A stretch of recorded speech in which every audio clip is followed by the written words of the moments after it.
अस्सलामुअलैकुम दोस्तों, ਤੁਸੀਂ ਵੇਖਦੇ ਪਏ ਆਪਣਾ ਵਤਨ ਪੰਜਾਬ ਟੀਵੀ। ਮੈਂ ਤੁਹਾਡਾ ਮੇਜ਼ਬਾਨ ਅਲੀ ਸ਼ੇਰ। ਜਿਵੇਂ ਕਿ ਡੇਲੀ ਦੀ ਨਿਸਬਤ ਨਾਲ ਦੋਸਤਾਂ ਨੂੰ ਵੀਡੀਓ ਮਿਲਦੀ ਏ, ਅੱਜ ਫਿਰ ਇੱਕ ਦੋਸਤਾਂ ਵਾਸਤੇ ਤੋਹਫਾ ਲੱਭਿਆ ਮਾਸ਼ਾਅੱਲਾ। ਸਭ ਦੇ ਨਸੀਬ ਤੇ ਮੁਕੱਦਰ ਦੇ ਹੁੰਦੇ ਨੇ। ਇੱਕ ਰੰਗ ਸਿਆਹ ਕਾਲੀ ਮੱਝ ਏ, ਲਾਜਵਾਬ ਖੂਬਸੂਰਤ ਏ। ਲੈਣੇ ਦੇਣੇ ਨਸੀਬਾਂ ਦੀਆਂ ਖੇਡਾਂ ਹੁੰਦੀਆਂ ਨੇ, ਕਿਉਂਕਿ ਮੁਕੱਦਰ ਜਾਂ ਨਸੀਬ ਦੀ ਗੇਮ ਹੁੰਦੀ ਏ। ਅੱਲਾਹ ਪਾਕ ਨੇ ਇਹਨੂੰ ਬੜਾ ਬਖਤ ਲਾਇਆ ਹੈ ਤੇ ਆਪਣੀ ਕੋਸ਼ਿਸ਼ ਹੁੰਦੀ ਹੈ इंशाअल्लाह कि दोस्तों ਨੂੰ ਜਾਨਵਰ नस्ल जात वाला ढूंढ के दईए। इंशाअल्लाह अपने वतन पंजाब टीवी ते लभदे रहसन प्योर नीली तोहफे दोस्तों ਨੂੰ हमेशा तू जोटी ब्रीडर मज एक गां छड्डते गां मैनू नहीं लभदी ने। सीधी गल है दोस्तों, ये मुकदरां दी खेड होंदी। मज लभदी है माशाअल्लाह नस्ल जात वाली चंगी चंगी। ते कैमरामैन मज नजर वगासी इंशाअल्लाह। इत्थे पुट्ठा मज दा वेखना माशाअल्लाह कमाल दा।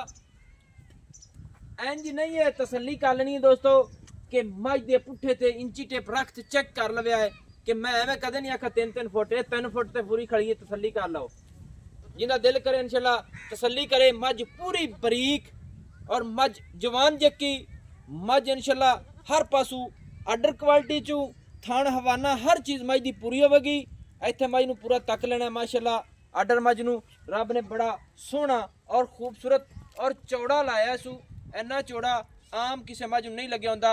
1.5 फुट की चौड़ाई ते इंशाअल्लाह इंची टेप रख ले, तसल्ली कर ले। जैन मन मज नू बटन और सार मज दी बिल्कुल छोटी जी सूह नू तैयार खड़ीए। अल्लाह दी जात कोल होए, कल सुवे अज रात सुवे परसों सुवे, ये खुदा दी मेहरबानी होनी है। बाकी मज दा हवाना वेख लेना है, इत्थे तक लेना है पूरा कि मज नू हवाना सूह तो लैते इंशाअल्लाह दुन्नी तक ते दुन्नी तो लैते इंशाअल्लाह सूह तक मज पूरा हवाना लई खड़ी है। सिर्फ एक रंग स्याह काली मज है, पट्टां दी पूरी पलवान। थान इत्थे वेखना पूरा कागजी मुठ मुठ दा और फासलियां ते माशाअल्लाह कमाल हो गई। ते एवें गल्लां कदे नहीं कीतियां इंशाअल्लाह। गिट गिट मज पिछे फिरदी है ते गिट गिट की अगे फिरदी है। सूह दा डोडा मज चक्की खड़ी है, सूवन नू तैयार है। अगर खुदा बेहतर जानदा है अज सूह पवे रात नू सूह पवे, क्योंकि मौसम के लिहाज नाल सर्दी दे विच 2-3 दिन मज्जां कट जांदियां ने, गर्मी दे विच 2-4 दिन मज पहले सूह पाउंदी है।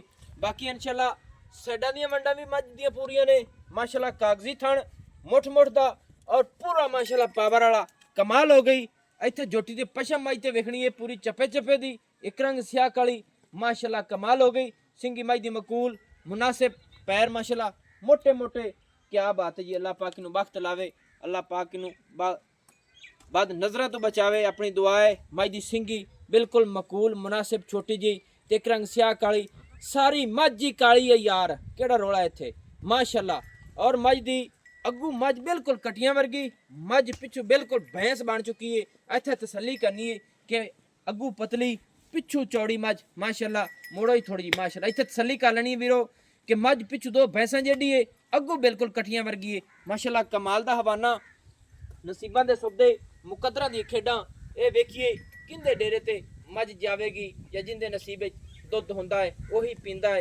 एवें हुण आखी जाइए किना दोस्तां कोलों आर्डर क्वालिटी वाली मज्जां ने, किना कोलों हौले मुल्लां वाली होंदियां ने। ते मेरी कोशिश होंदी है कि अपने वतन पंजाब टीवी ते हर जानवर मुल वाला थोड़े मुल वाला नस्ल वाली माशाअल्लाह कमाल हो गई। इत्थे मज थोड़ा जी होर मोड़ पाई। बाकी मालिक नाल गल्लां करने सारियां ठोक ठान इंशाअल्लाह। अस्सलाम वालेकुम जी भाईजान, की हाल है? सब खैर खैरियत है? पहले नंबर ते 10 मज अपनी सुआ कितना सुनी है? दूसरा जी मज किसे सुनदी है? आज रात में सुबह या सुबह ये नहीं के सुनदी है 2 घंटे सुबह 4 सुबह 2 डंग ले भी सकदी है। क्योंकि चैल जी मैं कोई इंज लगदा जिवें सूप होसी आई राती लगदी है ना भी मज सूप होसी। चलो अल्लाह पाक ने खैर खैरियत नाल सुआवे, अपनी दुआ है ते नसीब दी गल होनी है। पहले नंबर च 10 मज अपनी किन्ना दुध करदी रही है? पहले सुबह जी करदी रही 14-15 लीटर 14-15 लीटर पहले सुबह करदी रही खुराक नाल। हां जी हुण मज नू खुराक दित्ती जावे ते इसकी तेरी समझ की करदी? अल्लाह दे हुक्म नाल 20 लीटर ना प्रति गारंटी दे जे ना 20 लीटर दी गारंटी दे दईए बिल्कुल दे दो दोस्तों इंशाअल्लाह। मज दे जोबन दे मुताबिक मज दस दी है कि 20 लीटर दी मालिक है, एवें ही है। ते अच्छा ए गल्लां सारियां अपने थणा दे विच गड्ड मरोड़ी छट्टा फुआरा पहले ही दस दे ते बाद विच चोई जासी। सारी गारंटी है जी, सारी गारंटी है, सारी गारंटी। कोई दोस्त सौदा करे बयाना करे ते मौके ते आते मज सूई होई ते ले जावे, कोई इतराज कोई इशू कोई नहीं, कोई नहीं। थना दे वादे घाटे दी छट्टे फुआरे दी सारी गारंटी, हर किस्म दी गारंटी होनी चाहिए। अच्छा ਬਾਕੀ ਇਹ ਹੁਣ ਦੱਸ ਮੱਝ ਦਾ ਰੇਟ ਕਿੰਨਾ ਹੈ? 7.5 ਲੱਖ। 7.5 ਲੱਖ ਜ਼ਿਆਦਾ ਹੈ। ਕੋਈ ਮੁਹੱਬਤ ਕਰ ਪੱਕੀ ਠੱਕੀ ਜਿੱਥੇ ਮੱਝ ਵੇਚਣੀ ਹੈ, ਕਿਉਂਕਿ ਕਿਰਾਏ ਬੜੇ ਵੀ ਪੈਂਦੇ ਨੇ ਸਾਹਿਬ ਦੋਸਤਾਂ। ਪੱਕੀ ਜਿੰਦੇ ਜੇ ਰੁਪਈਆ ਨਹੀਂ ਛੱਡਣਾ, ਪੂਰਾ 7 ਲੱਖ। ਪੂਰਾ 7 ਲੱਖ ਰੁਪਈਆ ਫਾਈਨਲ ਤੋਂ ਫਾਈਨਲ। ਪੈਣ ਵਾਲੀ ਦੇ 1 ਰੁਪਈਆ ਨਹੀਂ ਘੱਟ ਕਰਨਾ, ਇਸ ਤੋਂ ਰੁਪਈਆ ਨਹੀਂ ਘੱਟ ਕਰਨਾ। ਦੋਸਤੋ ਕੋਸ਼ਿਸ਼ ਤੁਹਾਡਾ ਵੀਰ ਕਰਦਾ ਹੈ ਕਿ ਮੱਝ ਦੇ ਜੋਬਨ ਦੇ ਮੁਤਾਬਿਕ ਜਿਹੜਾ ਰੇਟ ਹੋਇਆ ਹੈ ਇਨਸ਼ਾਅੱਲਾ 12-13 ਲੱਖ ਵਾਲਾ ਨਹੀਂ ਹੈ, ਇਨਸ਼ਾਅੱਲਾ 7 ਲੱਖ ਫਾਈਨਲ ਇਸ ਮੱਝ ਦੀ ਡਿਮਾਂਡ ਹੈ। ਸੂਵਣ ਦਾ ਮੇਰੇ ਰੱਬ ਕੋਲ ਹੋਏ, ਕਿਸੜ ਵੀ ਸੂ ਪਵੇ, ਅੱਲਾ ਦੀ ਜ਼ਾਤ ਕੋਲ, ਅੱਲਾਹ ਤਾਲਾ ਇਹਨੂੰ ਖੈਰ ਖਰੀਅਤ ਨਾਲ ਸਵਾਵੇ।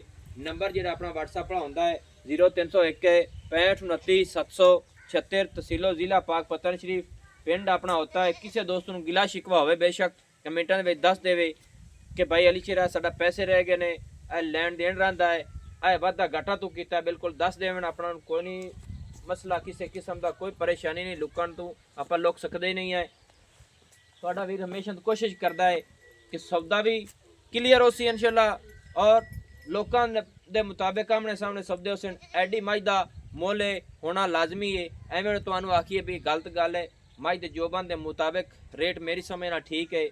ਤੇ ਮੈਨੂੰ ਹੁਣ ਦਿਓ ਇਜਾਜ਼ਤ, ਨਵੀਂ और अच्छी बेहतरीन वीडियो लेके हाजिर होऊंगा। अल्लाह हाफिज़, पाकिस्तान जिंदाबाद।